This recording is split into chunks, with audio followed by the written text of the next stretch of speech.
Let's take a look at Orbia for a second in terms of, the complexity that the organization is. For you, that must be tough to look at, okay, what do you prioritize? So there are aspects of a CIO job or a technology function that are foundational, they're not business specific, and you just have to, it's almost like you need to have your own license to operate as a function.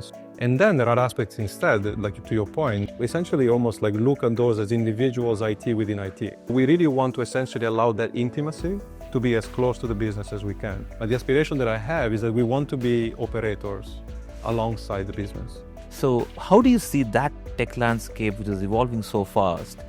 How do you adjust to that? How do you create a strategy when strategy can become obsolete in the space of a year? Oh, wow. You didn't set too many questions in there. Yeah, yes. When you think of yourself as a CIO, there is now people within the business that are also developing a technology mindset. A lot of the problems that I see being solved by AI, for example, are being solved by traditional AI. Right. Well, we all know that AI has taken the world by storm. In a way, for technologists, it shouldn't be a surprise, right? Because AI has been around for 50, I don't know. Yeah, it's been there for a long time. Tell us about the Orbia GCC. One of the things that we really wanted to do differently now is to be intentional on what talent we have and where we have it. So think of it as an intentional investment on talent. I do want specifically this center to become a center for innovation around data and AI and digital technologies, specifically. Well, do you think AI is going to take your job? It will change my job. I think that's the simple answer. I think jobs will be different, just like any disruptive technology. And it should. It will change every job. It should, and I think just like anything else, right, it looks worse before it looks better. A word of advice to any new aspiring CIO out there. What would you ask them to do? I would say no matter what paths you've taken, you have a chance to be one. Welcome to Zinnov Podcast, where we bring you conversations with eminent industry stalwarts and thought leaders from across the globe as they share insights on shaping the future of enterprise growth, AI, innovation, transformation, and more. Hello. Welcome to another episode of the Zinnov podcast. My name is Karthik Padmanabhan. I'm a managing partner at Zinnov, and I'm thrilled to be joined today by Andrea, the CIO of Orbia. Andrea has seen technology unfold across various lenses. He has had a great career spanning companies like GE, Heineken, Cargill, and now with Orbia. He holds a very complex role of shaping the technology at Orbia itself. But more than that, Andrea as a person is a lifelong learner. He has already undergone 3 master's degrees and is continuously right now pursuing the 4th. I'm sure today we will have a lot to learn from him. Welcome to the podcast, Andrea. Great to have you here. Thanks so much for having me. Orbia, a very complex organization. Can I have a very quick 30-second intro about Orbia, please? I'll try. Like you said, Orbia is a group of businesses that are unified by a single purpose, which we say is to advance life around the world. And you can think of them as a combination of businesses that contribute to ways in which we can either address some of the sustainability goals out there or making, for example, cities more resilient. I'll give you some example. Within Orbia, we look at how to handle water scarcity, for example, with our Netafim brand and with precision agriculture. Or on the Wavin side, we look at how we make cities resilient with offering water management solutions to handle things like storms or impacts on cities. Just to give you a couple of examples. That sounds complex. But before we go into Orbia itself, your journey has just been as diverse as Orbia seems to be. Why don't you take us through your journey, first of all, experiences that have shaped you and taken you to where you are?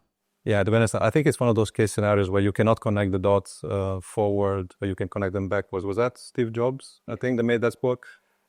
Listen, when I graduated, there was no cybersecurity program. So I'm a telco engineer. So I'm an engineer by degree and by blood, if you will. And then the choices that I made throughout my career were intended to discover some aspects of what I liked about the companies or what I liked about technology. So like you called out, I've had a chance to work at different industries and in different capacities. I started in IT and I went full circle. Because if you look at my path, I went from IT into audit, of all places, when I was at GE. And by the way, that was my first time in India. When I was at GE, I was part of their third-party risk program. And I had a chance to visit a lot of the big IT providers in India. Not in Pune, but I went almost everywhere else in India. And then through that journey, I took then a deep dive into cybersecurity, which really became my core domain of expertise, leading up to my role in Orbia, which, if you recall, at the beginning, I was a Greenfield CISO. So it means that there was no team. And it was a great opportunity, right? It doesn't happen a lot that you can work in almost a $8-9 billion company and set up a function from scratch. So that was a very trial by fire kind of. And then Orbia has been a great opportunity for me, growing from the CISO role into looking at the infrastructure side and ultimately taking on the CIO role as of February of this year in 2025. That's a fascinating journey. I would love to explore more about the CISO journey by itself. But let's take a look at Orbia for a second in terms of, the complexity that the organization is. And because it's into so many different things, it's into agriculture, into water, into chemicals, and so many different things. For you, that must be tough to look at, okay, what do you prioritize? How do you balance out business needs, because there are so many different business priorities that are driving your agenda? How do you create the CIO agenda? How do you create the overall scaffolding, which is common for everyone, while at the same time addressing the priorities of these business? How do you do that? So I'll tell you how I think about it. From my side, I try to approach this into different layers. So on one side, and we give this name, and I don't know if I mentioned it before, but we call it the brilliant basics. So there are aspects of a CIO job or a technology function that are foundational, they're not business specific, and you just have to, it's almost like you need to have your own license to operate as a function. So to be healthy, to be cost controlled, to have a solid and scalable infrastructure, to be secured with a strong cybersecurity foundation. So some of these aspects are almost agnostic. I say almost because it's not entirely true, but they're almost agnostic, and it's almost like your ticket to play. And so that part for me, I see it as a core IT, core foundation that we try to build with scalability in mind, with flexibility in mind. And then there are aspects instead, like to your point, that really have to look at, well, Wavin is a very different creature than Kura, right? And that's where, in the way we set this up, we essentially almost like look at those as individuals IT within IT, right? We call them business IT in our side. And as I said, with a scalable architecture, you can then tailor for that. But we really want to essentially allow that intimacy to be as close to the business as we can.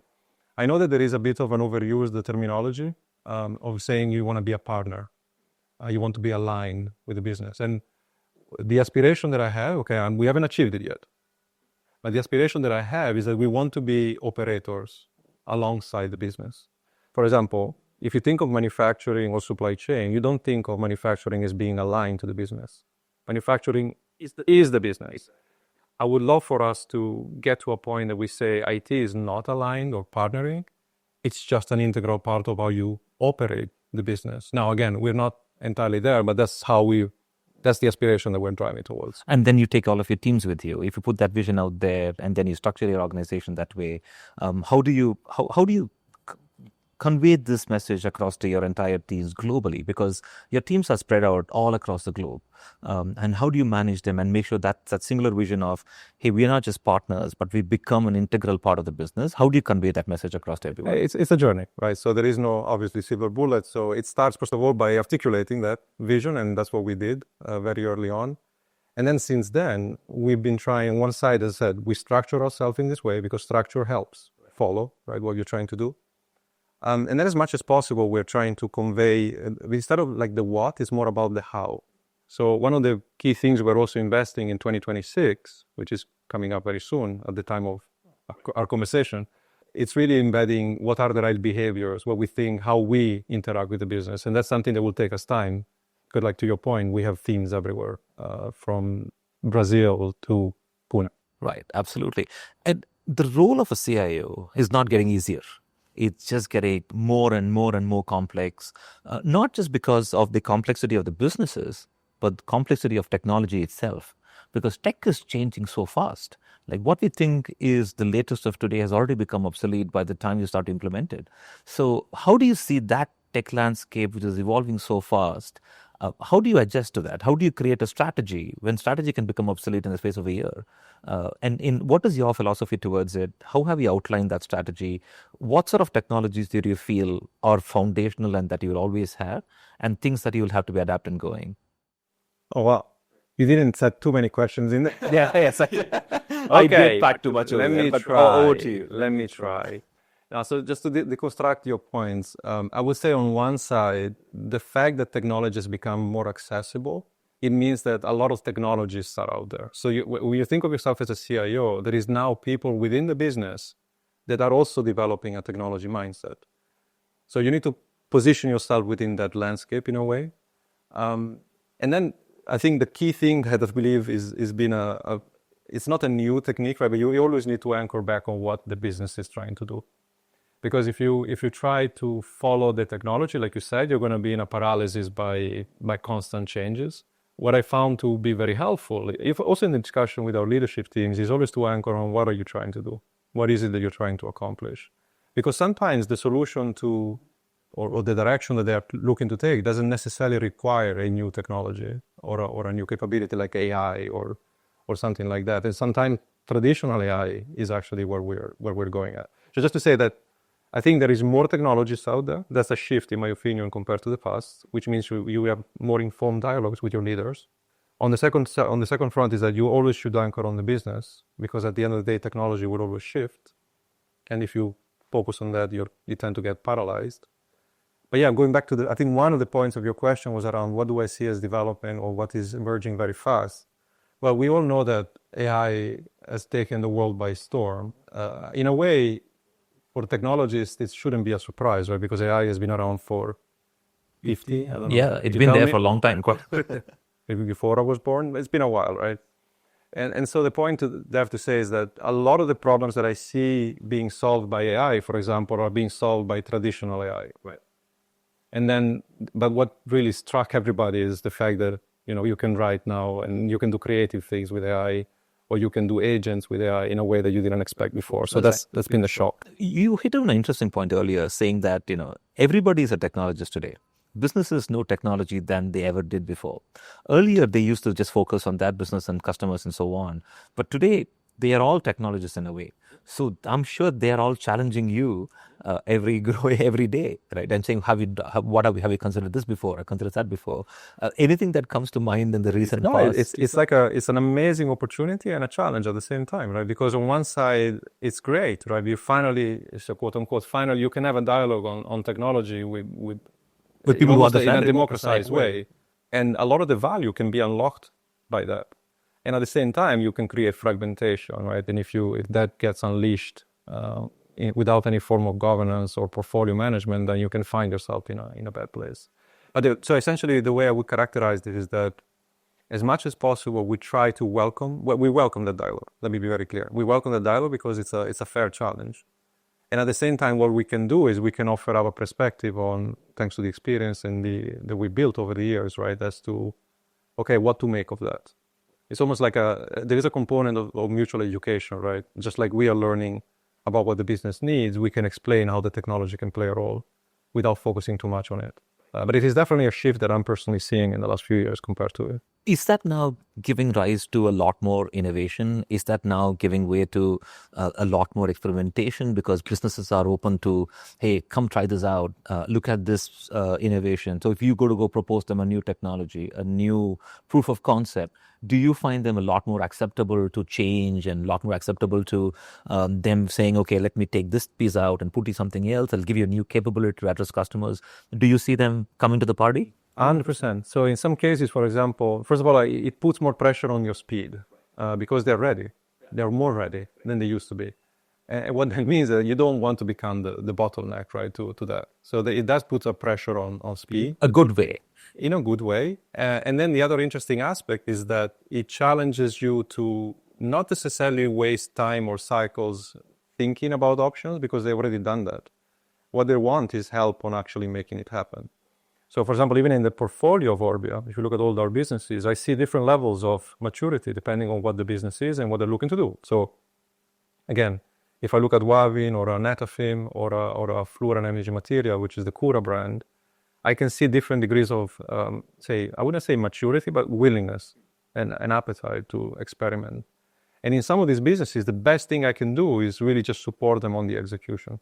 They're not looking to figure out the value cases. They're looking for a partner or somebody, an operator that can make it happen alongside them. Makes sense. we just spoke about use cases just now. You spoke about trying out some of the use cases. And we do see this in many organizations, especially with respect to AI, where they have come to a point where they say, okay, you know what, they've given the tools to everyone, they've given the co-pilots and all of that to everyone. And now they have done out use cases as an experimentation, pilots, but they have not crossed the chasm yet. They're still waiting to take the giant leap into actual production. Where is Orbia at right now? Have you been able to put AI use cases into production? Are you seeing value coming out of them? At where in that life cycle are you at? Yeah. So I would say we're in a mixed scenario again because of the variety of our businesses. But the way I would characterize it is that we are looking at AI on three pillars. We're looking at AI as a productivity enabler for everyone. Of course. And on that one, we are all in as fast as we can. Right. Again, we have a partnership. In our case, we're with Microsoft and Copilot. So we're all in on that and we're doing that. We're enabling everyone as fast as we can. The second pillar is more around what used to be called citizen development, I think. But think of it as more advanced power users that want to play in environments like the Foundry or the studio. So think of it of low code, like coding, I think it's called, or even doing more advanced engineering themselves. So for that one, we are now at the stage of harnessing that. So we're a bit, I say, early in that cycle, but we have a few power users that really want to jump in. These are people in specific businesses, not IT people. They want to be unleashed on that specific capability. And then we're looking at advanced use cases. Now, on the advanced use cases front, we have different levels of maturity. I'll give an example. In IT for IT, we're going as fast as we can. So what I mean by that is within our own function, we have deployed agentic AI, for example, in cyber as a way to rethink how we do cybersecurity. As I mentioned, right, we did the Greenfield of cyber a few years ago, and we'll now be moving towards how do we continue to mature that space. So for cyber, we're all in. We're looking at options for agentic AI. We're looking at options to do things automatically rather than using outsourcing partners or people. Can you give us an example of the agentic AI in identity and access management. Right. Okay. So in the space of identity and access management, we're looking at options to automate a lot of that. We have certain partners. Mostly we work with startups or scale-ups in that space. And another example would be more on the security operations, right? Threat operations. Again, we used to have a largely outsourced security operation. We're looking at how we pivot that with the help of technology so that we can do things with our own talent and with the use of AI. Where are you building these capabilities? Yeah, so those are in some cases, again, we build, in some cases we buy. So again, it goes back to the choice that there's always been there in technology, that you don't necessarily always have to build it yourself. So in many of these cases, we're either partnering with startups that we see very promising in this space, or we are partnering with a vendor that we already have in our portfolio that is investing in AI. That's the fastest way to get there. That's IT for IT. Perfect. Now, so that brings us, building capabilities obviously reminded me of a capability center that we're sitting in right now, right here, which is the Orbia GCC. Tell us about the Orbia GCC. What's your vision for the center? What did you think about it? If you had to articulate your goals for the next year or two, what would they be? Yeah, I would articulate it in two parts, right? On one side, if you think about how Orbia grew, some of it organically, some of it through acquisition. What it means is that also the IT function grew that way. So we were a collection of IT teams coming from all these different brands, if you think about it. So one of the things that we really wanted to do differently now is to be intentional on what talent we have and where we have it. We never had a location strategy. So think of Orbia Pune as a clear intent on that location strategy. We want to have few key hubs, and this will be the most important one that we have, where we harness talent. And that's a change for Orbia, right? It used to be that talent was wherever it was. So think of it as an intentional investment on talent, along the lines of what I also said, that we want to do more with our own talent and less leveraging outsourcers or other partners, okay? Now, specifically for the Pune Center, its secondary intent that is, besides being a hub for the world, right? As I said, they are an integral part of Orbia IT. They're not an island. They are an integral part of the rest of the organization. I do want specifically this center to become a center for innovation around data and AI and digital technologies, specifically. So what it means that we're going to have in this hub, and we already do, have talent that cuts across all aspects of IT and cyber. But specifically also, I want this to be a place for experimentation and innovation in a way that we don't have anywhere else. Absolutely. And I'm sure that the Pune Center will be that, Andrea. It'll cut across everything, and I'm sure that it'll come back here and you'll see it'll be the hub of innovation to grow. No, that's great. So let's move away from the classic technology story and the GCC story. Tell us about some of the leadership behaviors, right? In terms of, as a CIO, when you go there, your experiences over so many years, you have adapted, changed, and grown. Some things would have remained the same. What are some of those core things that you feel has not changed, and what are the things that you've had to adapt over the period of time? Yeah, so I would say one trait that has changed over time, and more so recently, is that the word resilience, I think, stands up to me more than it ever did. And the reason I say that is because it's been a challenging time for many companies out there, and also for technology functions. I don't have to explain the geopolitical situation and everything like that, but just know that it takes a toll on leaders, on people.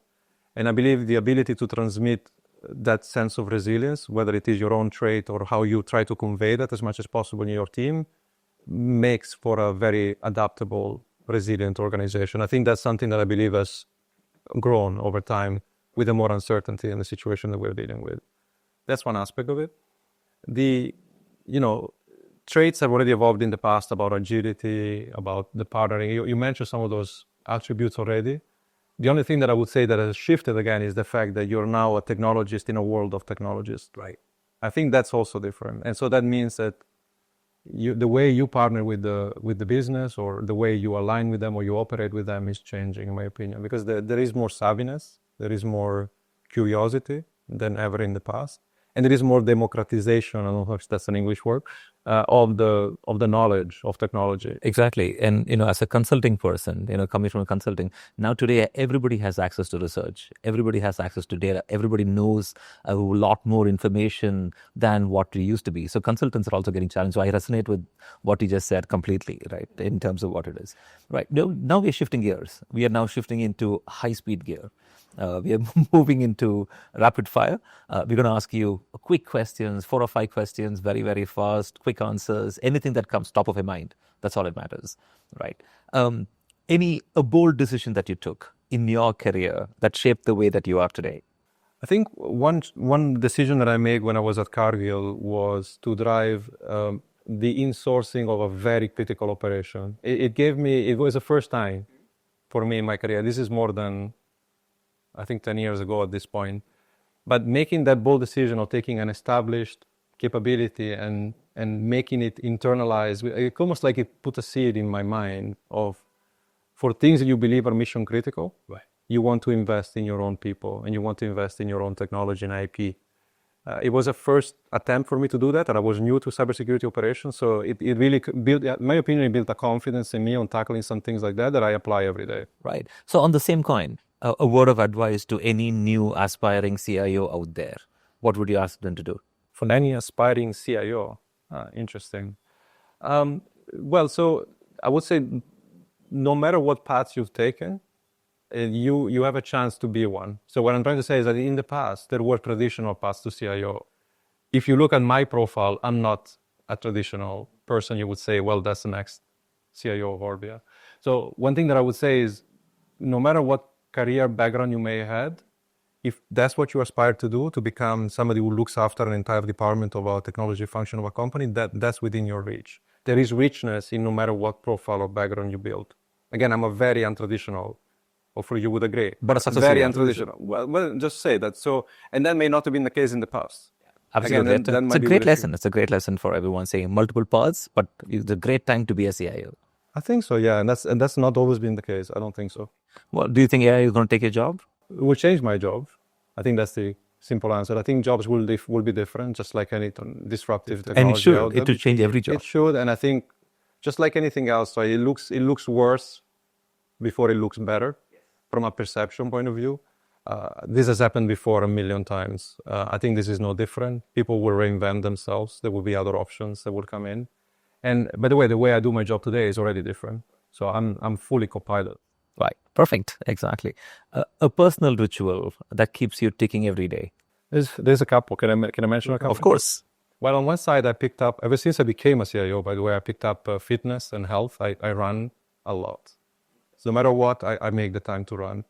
It's for me, I solve things as I run. It's almost like a form of meditation for me. So I really, it has been a shift, really. It started as of February of this year. So it was really a fresh. Long distance? Yes, endurance running, so like marathon running, and I'll see where it goes from there. Wonderful, wonderful. So that's one thing, and then the second thing is very different, is the astronomy angle. So as you may already know, I'm an astrophotographer by hobby. Now that part I have less time to do, but thankfully the sky doesn't go anywhere. But it's a good reminder that we're very small in the great scheme of things, and we should we should be nice to each other, and we should take everything with a grain of salt, not take ourselves too seriously. So the balance between the meditation from the suffering of the run and the looking at the sky keeps me grounded. It's fascinating. In many different ways. Absolutely fascinating. That's wonderful. Last one. 3 words that you think your team will say to describe you. Oh, that's a tough one. I mean, my reflection is that those 3 words have changed, first of all, over time. Of course, yes. But I will tell you maybe what are the latest ones. I was definitely always coming across as somebody who is high pace, result-oriented, which I think I take it as on one side as a compliment, but at the same time as a shortfall or it's like a strength that I have, but it's not how. But that's probably what they would say. What I would hope they would say one day is that I'm a lot more people-oriented, that I'm more focused on the teams and making sure that they're well. But I think they would probably say it. I think you are. I think you're both. You're both people-oriented and result-oriented. But I've been very much working on that second side for the last 2 years. Wonderful. Such a fascinating conversation. Thank you so much, Andrea. I wish we could go on together, but I think we got to come to an end to this podcast. Thank you so much for listening in, everyone. I'm sure you found this greatly valuable to understand Andrea as a person, and also the journey that he has been and all of the various tips and tricks that he has said that have made him successful so far. So much to learn and so much more to look forward to. Thank you once again. Thank you, Andrea. Thank you so much for having me. Thanks. Thank you. Thank you for listening to this episode of Zinnov Podcast. Stay tuned for more such interesting episodes. You can listen to our podcast on Apple Podcasts, YouTube, Spotify, or any of your favorite streaming platforms.